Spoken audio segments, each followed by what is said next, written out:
Hey guys, how's it going? Welcome back. Well, today's video is a new one.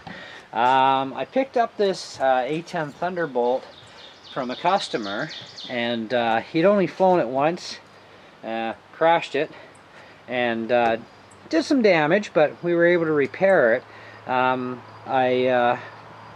The landing gear servos were pretty much all done for, and finding parts for this particular one is a pain. There's a lot of companies putting out a very similar jet, but this one in particular, very difficult to seem to find. I'm still searching, because if I can, I'd like to put an original battery cover back on it, because that's also missing. But he had everything: the radio, the battery, the charger, all that jazz. I had to remount the engine. I had to actually re-drill the T-bars that are under the wings and the back rudder system. Had to over drill the size and put in oversized screws, because the screws that they use to put this thing together with are really super teeny weeny things that I don't even know how they hold the wings and everything onto the thing. And of course the back motor is actually glued into place. So I've re-glued all that stuff, reinforced it, you know, put the tape deal on there. The ailerons weren't working properly at all, and I would highly doubt they were working right from the beginning, which could explain the crash, because the one was sort of halfway working, the other one was really super sluggy. So how it managed to stay up in the air for very long, well, that would probably be why. It wasn't working, so it came down. But the rest of it survived the crash. I mean, the gun broke off the nose, so I'm going to make a new piece for that. Today I actually replaced both servos in the wings because of them being shot. I had some helicopter servos from a Huey gunship helicopter, and I was able to mount them in here. And of course I had to use servo extension wires as well. I use screws here on each one of the landing gears in order to keep them locked. Now they do have pull lock tabs, but with vibration, of course, those tabs are going to let go, and then your gear is going to collapse on you. So I put the screws in there for now until I can find something better, but at least now the landing gear is going to stay down. And it's no big deal for flying with this thing, because they have so many different models of this. They also have models of this same plane where the gear is fixed. It's not retractable. And I mean, I haven't flown a plane now in about 30 years. So this is going to be a good little project for me, because this way, if I crash it and I kill it, I really don't care. I mean, takeoffs are easy, flying is easy, landing's the big deal, right? And so it's been a long time since I've flown a plane, and back in those days we flew nitro, not EDF. And being a jet, it works a little bit differently than what I'm used to too, because now I have my wings are going to be my turning, and my elevator, of course, the back is your up and down, but you don't have rudder control, and the EDFs are not vectored EDFs. So you got to kind of turn and back elevator at the same time or something. I don't know. I'm new to jets, so you know, it should be interesting. So when I get to go out and actually fly this for the first time, it will be on camera just to see what happens, or if I destroy it or what.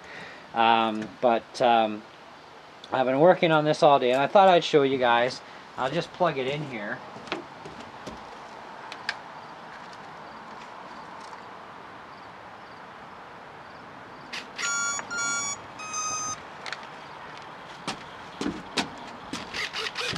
I don't know how well you can see that, but I'll zoom in a little bit here. And there's our elevator and our left and right. Nose gear does still steer.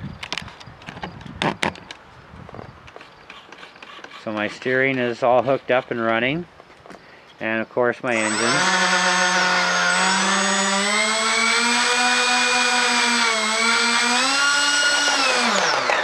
It doesn't take much throttle to get her going.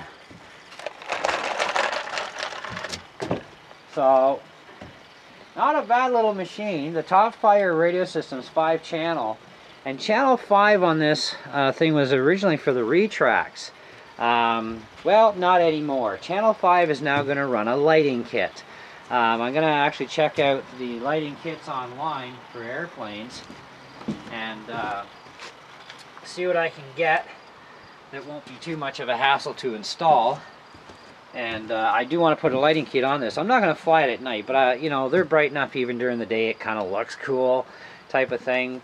So I kind of like to do the whole lighting kit thing on it. If I can't find a battery cover, I'm going to reshape a piece of styrofoam and make a cover for it. And it'll still be able to lock because the spring-loaded latch in the back is still there.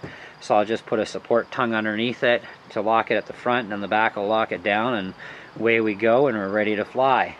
The nice thing too is you don't really have to mess with the I guess your CG on this thing.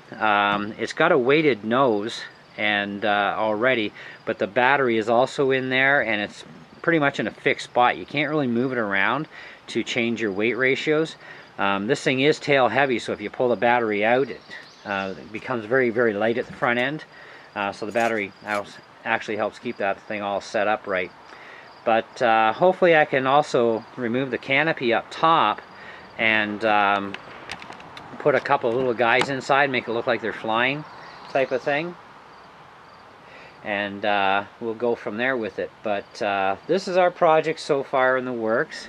You know, I would have showed video before this, you know, when I first got it and the condition it was in, but it's like, ugh, you know, and I didn't want to have 20 videos on this, so I wanted to do one main video here. This is where I got it.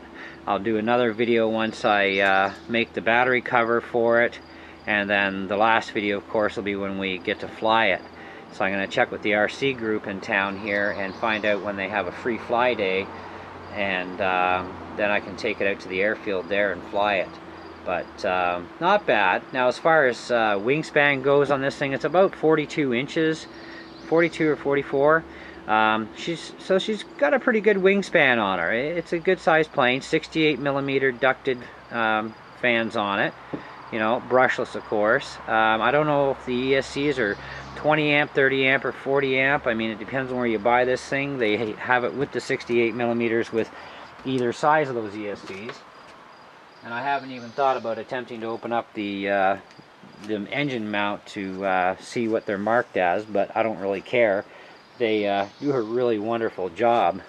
So anyways, let me know what you guys think, and we'll definitely be looking forward to more video on this thing as things go. So thanks for watching. We'll catch you in the next vid.